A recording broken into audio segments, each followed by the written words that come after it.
All right, everybody, here's the next part of the series, and it's going to involve looking at some more shifting. So as you guys know, I've done a lot of work to try to get the feel of shifting up to where I like it. In my opinion, the factory shift mechanism and everything else is extremely sloppy. OEM shift rod, those wear out extremely fast. There's an incredible amount of slop. In fact, if you look at it, chances are yours looks like crap. So do yourself a favor, go spend $19 on Amazon, probably less than that to be honest, and get you a shift rod, 120 mil if you have a factory setup that has Heim joints, and that'll help out immensely. That being said, I also have the gray area KTM shift shaft support, and the reason why I got that was I had to replace the shift shaft seal before. Try saying that 10 times in a row, and the problem that I ran into with that is what I think is happening, and it's not just my bike. I've seen it a couple times on a couple other people's as well. What I think is going on is I think that the shift shaft flexes, and when that happens over time, it damages that seal and allows it to weep. So I bought the shift shaft support bracket to help provide some stiffness and increase the rigidity with that shaft. And I haven't had any issues since then, but more importantly, it does also come with the gray area KTM billet short shifter, which is fantastic. Highly recommend that. That helped out with shifting a lot. You just have to be able to shift quickly. And the idea behind that is the shift arm is slightly, how do I put it? The shift radius is reduced, so you get a much quicker shift because of that. And this thing's always been kind of clunky when it comes to shifting anyways, for whatever reason. So, but the next part that we're going to look into is this Factory Pro shift kit. So it comes with this, the shift arm with a ceramic bearing, and then also the spring. And I think a majority of what people look at is the fact that, or it's the spring. Apparently the spring is supposed to help out a lot. I don't know where else you would be able to get it. I mean, looking at it, it looks pretty crude, but apparently these two help out with the shift feeling like a tremendous amount. So what we're going to do is go ahead and get that going. I have already taken out the bracket here. I'm going to lay this thing over on its side. That way all the oil stays inside. Then we're going to pull this open and see if we can get that replaced real quick. I don't think it's going to take too long to do this job, but we'll see. Let's see. So I have a sandbag back here with a blanket, and we're just going to carefully lower this guy down. And right there, contact. Okay. Slowly but surely. Boom. Alright. Bike's on its side. Let's get this angled a little better. I don't know if I can, to be honest. It's yeah, that'll work. Okay, 8 mil all around. We'll go ahead and just pop this off.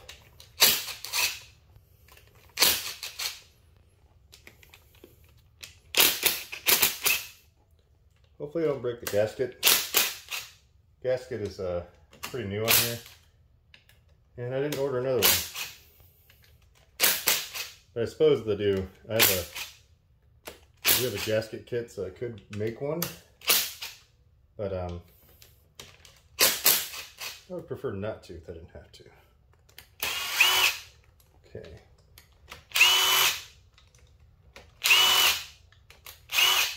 So undo all of these. You don't want to use impact tightening these.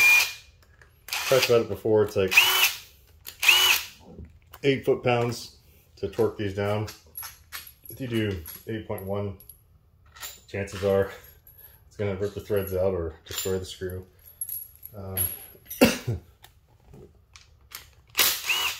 This one.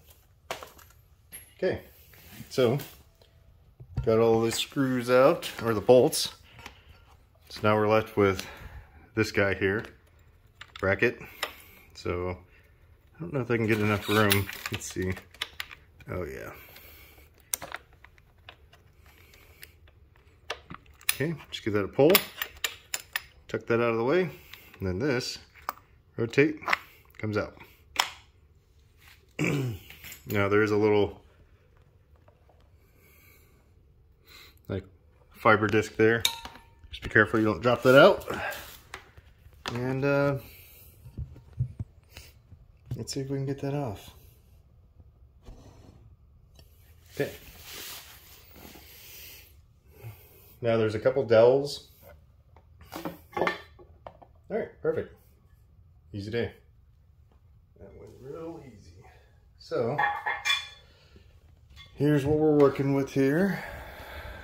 See all of that? That's a clutch assembly, lower timing gear, timing chain. I believe the oil pump is back here. So that's what we're getting at right there.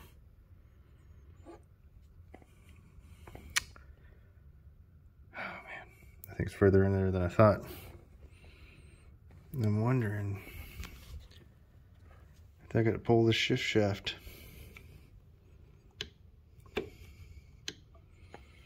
Oh man.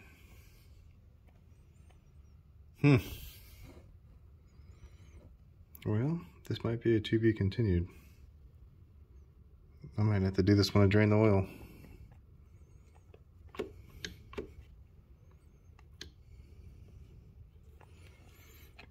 Well, maybe not. Let's see. I wonder if I can undo that bolt and fish it out of there. Kind of looks like might be possible.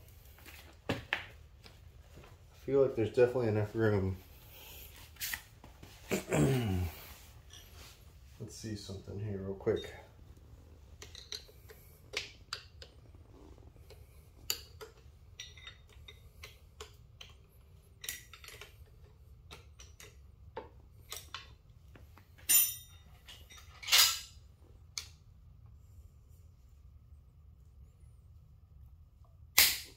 Okay.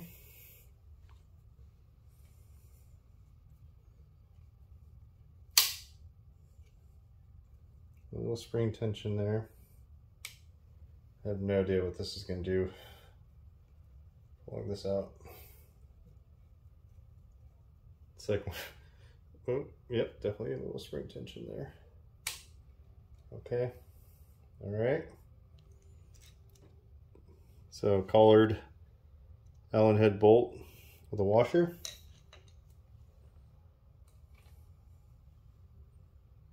There's a washer underneath it, and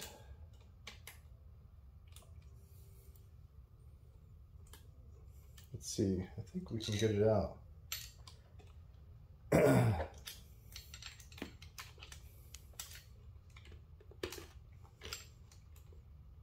However, the question remains, can you get it back in?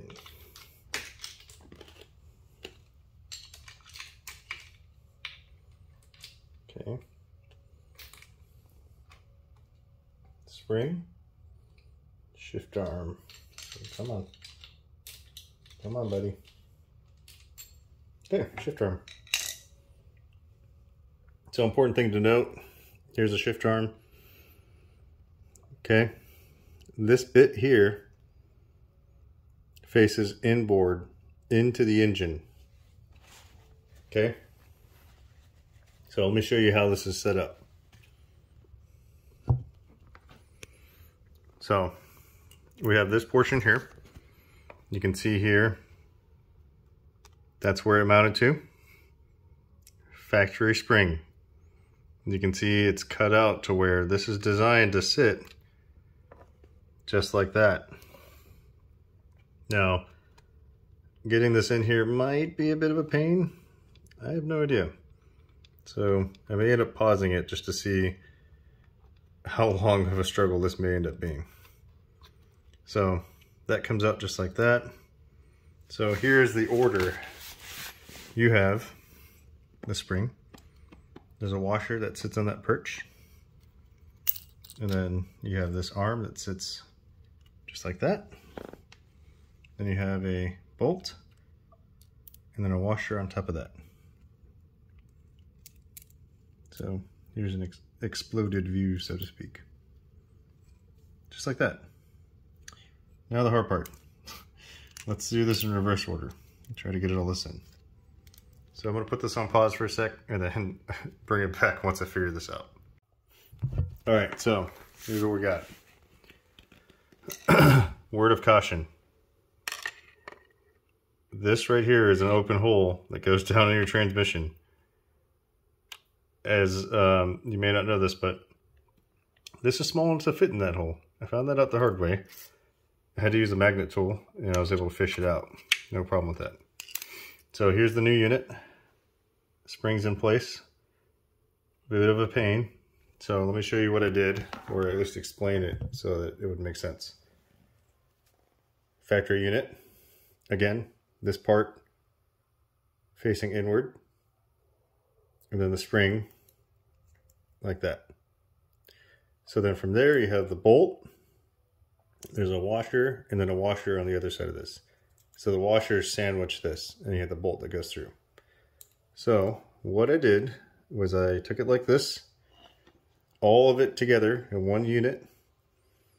I took my Allen, stuck it on the bolt, and then kind of held it together as one whole unit.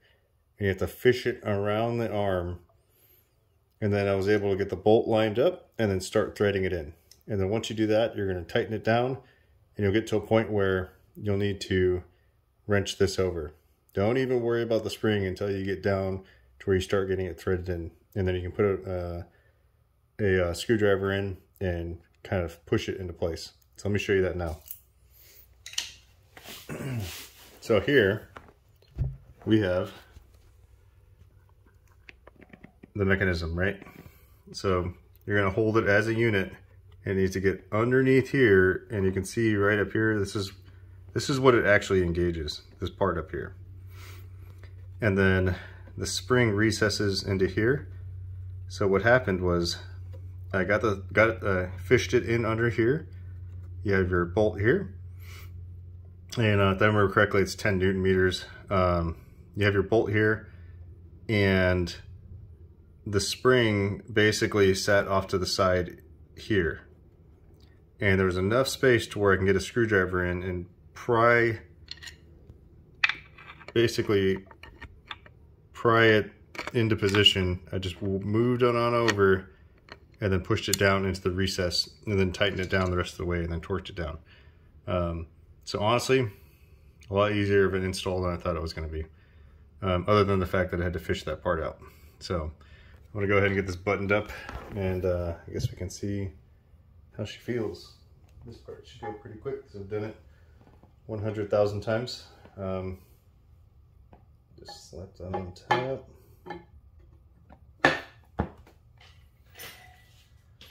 Alright. Get all 100 of these bolts.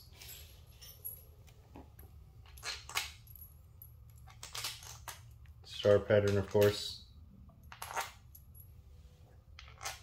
And that one. Let's say the last two for here a little bit. Go ahead and tighten these down.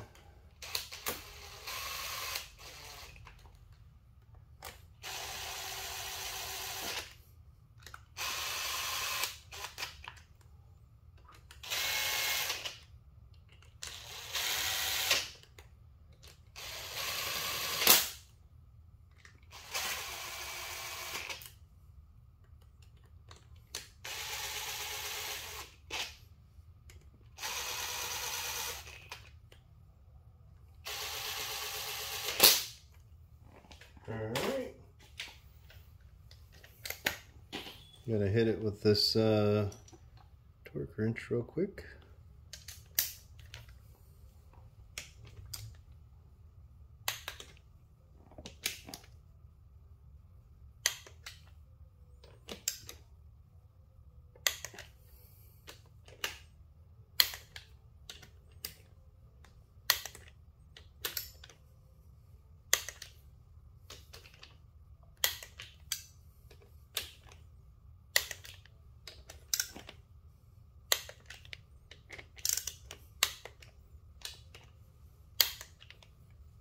Okay, I think that's it. Let me double check.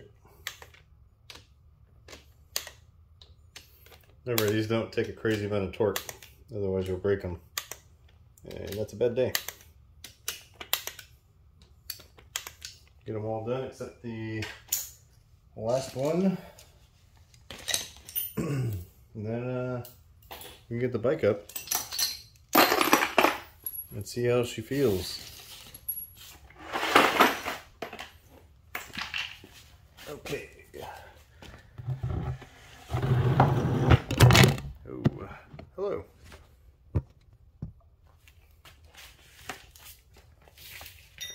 This is always the fun part.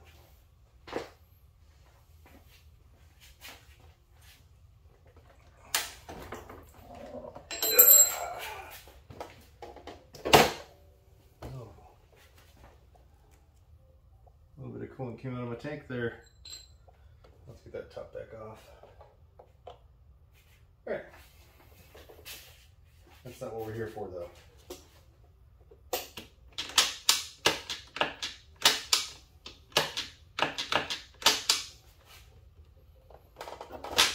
Oh yeah. That feels way more crisp.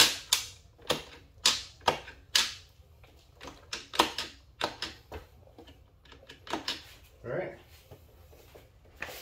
let's see how it feels on the road, but just by hand, certainly feels way more crisp.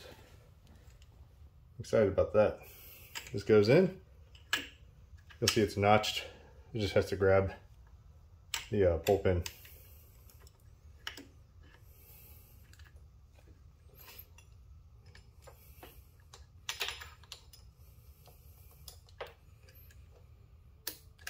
Okay, pull that cable back up.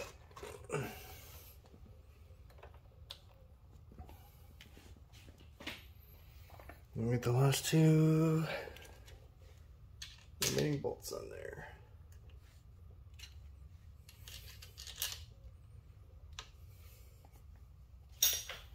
I like to do these ones, at least get them started by hand, because they're under tension from the cable.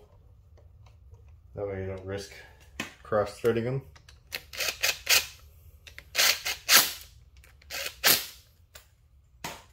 Alright. And that's all she wrote, people. We're talking,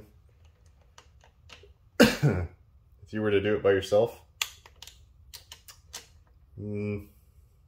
maybe 20 minutes tops.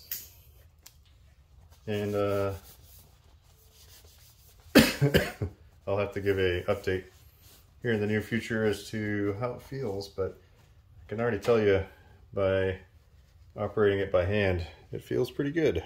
So anyways, that's where we're at, and I will have an update video here in the future. I'll probably try to get one out in maybe the next 4 or 5 days, kind of talking about the shift feel. And if you have any questions, definitely let me know. Hit me up, and I'll let you know whether or not this was actually worth it, because it's can be a little bit pricey. So all right, that's all we got. Have a good one.